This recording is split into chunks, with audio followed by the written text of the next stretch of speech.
যেন হয়েছে কাকা, তো দেখি হেল্প করা যায় কিনা। কি হয়েছে কাকা? বন্ধ হয়ে গেছে? না কাকা, ওই আপনার গ্যাস গ্যাস করে একটু মোবিল দিলাম। হ্যাঁ, জায়গা জায়গা বন্ধ ইয়া হয়ে যেত, বন্ধ হয়ে যেতেছে। মোবিল দিলাম কেন মোবিল মোবিল এই সাসপেনশনের সমস্যা, এই সাসপেনশনের সমস্যা। কোনো কিছু আর এমনি চালাইতে পারবেন নাকি ধাক্কা দিব?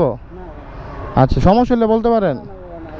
আচ্ছা ঠিক আছে, তাহলে যান নাকি দাঁড়াবো? কোনো কিছু লাগবে আপনার? আচ্ছা, আল্লাহ হাফেজ।